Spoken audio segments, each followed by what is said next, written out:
What's up, YouTube, and welcome to my video of the games I picked up in the month of February 2018.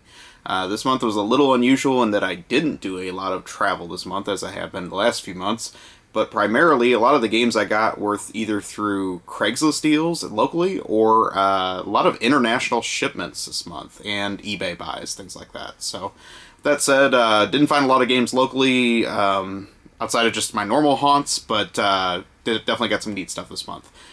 What I would say the theme of this month is it's very Sega heavy. I got a lot of games for different Sega classic systems and some really oddball stuff I've been looking for some time, so that worked out pretty well. The first game I got is a game that I brought in from Germany. This is a Master System game called Bank Panic that we didn't get in the United States. This came out in Europe and also Japan, but some reason, like I said, they skipped us. I found out about this game in Galloping Ghosts Arcade in Chicago a few months ago and played the arcade version for the first time and absolutely fell in love. Basically, your job is to protect the American capitalist system and make sure that customers can make their bank deposits without getting held up by the many, many robbers in this town. So you protect a bank with 12 doors and shoot any of the robbers that come to the doors. I don't think the bank has the best risk management system, but I guess it was the 80s, so it was okay. That being said, the Master System version holds up pretty good. A lot of people think that the arcade was a light gun game because it has kind of a light gun feel, but actually it wasn't. It's just like this version that had 3-button control.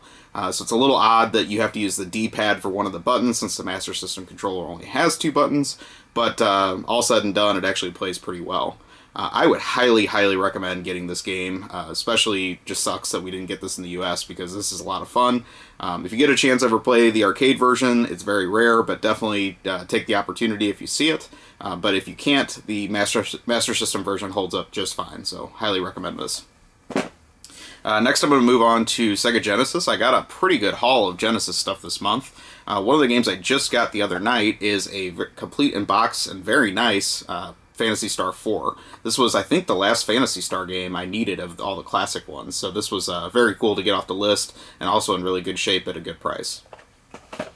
Next was a upgrade. This was part of the same deal to a complete copy of Alyssia Dragoon. I had this game boxed, but I was missing the manual and ended up buying it all over again, complete, and I'll just sell off my other copy. So this, again, very nice condition. Whatever the collector was that sold these probably bought them all new and just hung on to them because they were all very, very clean. Another one that came from that group is a complete in box Beyond Oasis. Another great game for the Genesis. I just had card only, so very nice to upgrade that to complete as well. And these paper box games are so tough to find in nice shape, so just again, very nice, nice find to get that in good shape. Some of the other Genesis games I got were from a local Craigslist deal. I got a whole bunch of oddball stuff in this lot, and some of the things I'm probably not even going to keep, but I'll just show you some of the ones that came with that really weren't anything big. I got a copy of Dracula, not really anything I care about. Revolution X, definitely don't care about that, and I have it on other systems already. Got a upgrade to a complete copy of the Ooze. This is a kind of an oddball late release game for the system, so it's nice to get an upgrade on that one. And then the last thing, believe it or not, I did not have Sonic the Hedgehog 3, so that got thrown in with the group and actually was something I needed, so that was nice to find. The things that made this lot more interesting from that Craigslist deal was that it had some import games for the Mega Drive included, and they even included a Mega Key import converter to play the Mega Drive games on the Genesis. That being said, I can't get this to work. I actually do have a Japanese Mega Drive, so I can play the import games on that, but I was hoping to be able to play this just out of convenience. And I know it has these weird, funky dip switch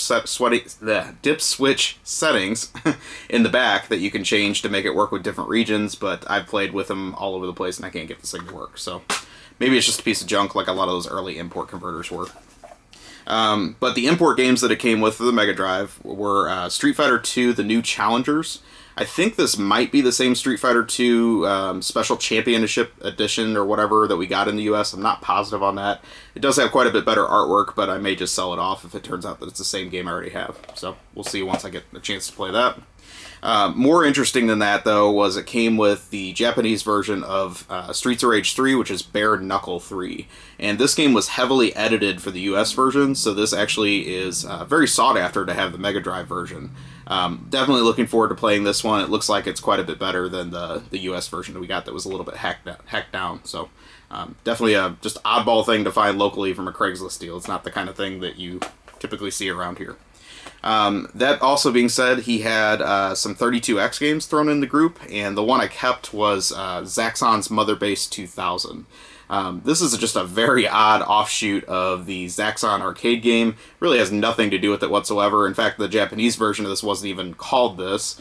But it is one of the very few shooters on the 32X, and it's an extremely quirky one that uses some polygons to somewhat decent effect with isometric styled stages, and just a lot going on that didn't really work out so well. It was more of a tech demo probably than a successful game. But that being said, I bought a 32X again last year and didn't even have a game for it to play on it, so at least I have something to dust that thing off for, even though I'm not really a fan of the 32X. Also with that lot, I got some Sega CD games. These are nothing special at all. AH3 Thunderstrike. They're nice shape, but again, nothing I care about. Star Wars Rebel Assault. Not a Star Wars fan at all, so probably won't even play that. And the last one was Ground Zero Texas. Another one of the many FMV games for the system that I didn't have. So I still haven't made up my mind if I'm going for a full Sega CD set or not. I've got a lot of the big hitters on the system, but not everything. So I would say until I get some of those knocked out, some of these things may go if I don't go ahead and finish that set. So we'll see. It's kind of up in the air. That is all the Sega stuff I got this month, but believe it or not, that was more than half the pickups I got this month was just Sega stuff. So let's move on to some other systems. I got one game from Japan for the Japanese PS1, and that is the Jaleco Collection Volume 1. This is a very strange and cynical collection of Famicom titles for the PlayStation. So even though many of these games were Jellico arcade games, these are not the arcade versions, they're the Famicom ports of them. Again, with the cynicality of this collection is this was put out by PCCW Japan, which was basically the company, the conglomerate that bought out Jellico when they were failing in the early 2000s. So this came out kind of late in the Japanese PS1 lifespan. It came out in like 2003. It is called Volume 1, but they never made another one, which seems to be a trend for a lot of the classic game collections on the Japanese PS1. So you get 7 Famicom games for your money, and most of them are very, very early Famicom games. Only one of the games on the collection we got in the US, which was City Connection for our NES, which is a great game, I will say, but again, it's easily available and cheap for the NES, so nothing special there. It does come with 2 shooters. One of them is like a Galaga clone, the other one is like a Xevious clone. Neither of them are very good. Comes with a couple oddball action games that really aren't anything special. It has Ninja Jajamaru-kun, which is essentially like City Connection with ninjas, and Cruder. But really, I guess the big reason I wanted this collection and why this goes for a little bit of money is it has Rodland on it, and that is Jellico's take on a single-screen platformer, much like many of the Taito favorites that I really like. A game I've been wanting to play for many, many years. We did not get Rodland in the US. It got a very limited European NES release in just a few of the PAL countries, and then it got a Japanese Famicom version that this contains. What's really weird is Rodland was a Jellico arcade game, but the NES version was NES and Famicom versions were developed by a company called Sales Curve in Europe. So even though it's a Japanese arcade game, the game really doesn't feel very Japanese. It's got a very much European-style NES soundtrack, a lot like the Codemasters games, if you played those. And even the gameplay just doesn't feel super tight and Japanese style of the era. So it's really strange. Rodland goes for a ton of money in NES European version. Famicom version goes for decent money, so I figured this was actually one of the more affordable ways to play the game. So I did put quite a bit of time in this collection, as you can tell, because I'm talking a lot about it. But I wouldn't pay a lot for this. It's very odd, and the front end of it is extremely lazy. You can't even save high scores.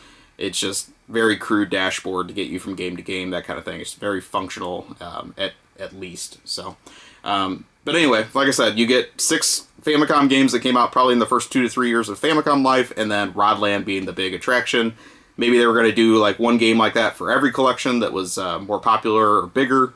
But ultimately this never got off the ground, and this is the only one. So, hope you enjoyed my mini review of this, because I had a lot to say. I've been playing it this afternoon, so it was fresh on my mind.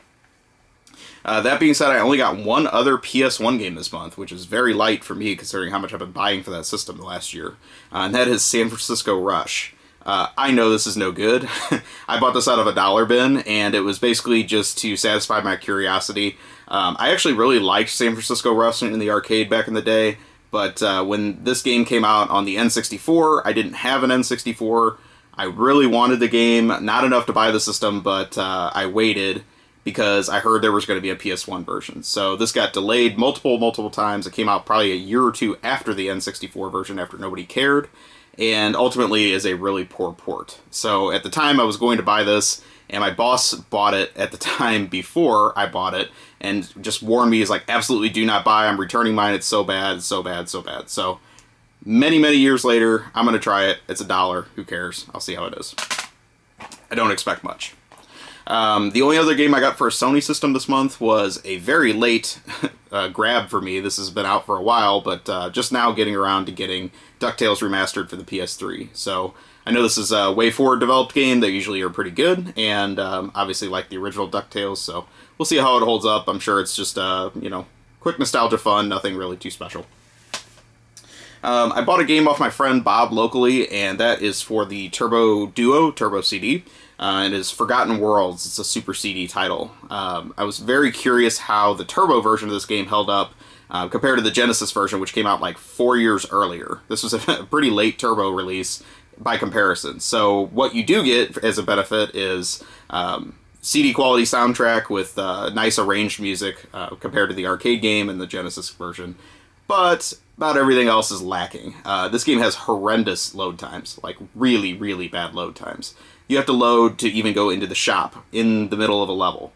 So it's very disruptive to the gameplay, and not really a classic, but I do like the artwork. I've always liked this title in the arcade, and just for some reason I wanted to own it on the Turbo, so going to check it out a little bit more and then probably put it away for good.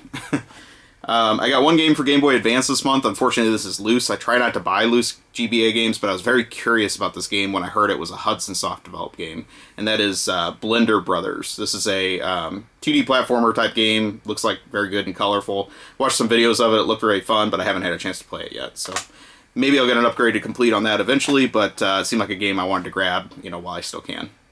I got one Game Boy game complete this month. This is an upgrade from a loose one, and just a very random local find, very cheap, was Best of the Best Championship Karate.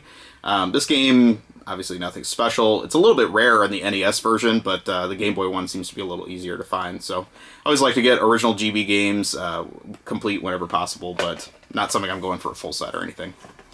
Which brings us to about the end of the video. I got 2 NES games that I upgraded to complete. These were just, again, local random finds. First one of these is Defenders of Dynatron City. This is a LucasArts game, which typically had a pretty good reputation back then. This one, though, however, is pretty bad. I tried to get into it again just now after years after getting just the cartridge, but it's not very good whatsoever. Tries to do a lot, but ultimately just a lot of just poor mechanics to the gameplay. So very unique property for the system. I don't think I think maybe it was based on a comic book, but no other games in the series were ever released. So this one died a pretty quiet death. And the last game I got for the month is a really mint condition Solar Jetman for NES. This was one of the early rare titles for the system. It's decent, but you know, it's not really you know, very valuable or anything like that. So just came in a lot of other stuff I picked up, and just an odd little thing they threw in. So that's my video for the month. Hopefully you enjoyed. Please take a moment, like, comment, subscribe, let me know what you think, and I will talk to you soon. Have a great day or night, wherever you are.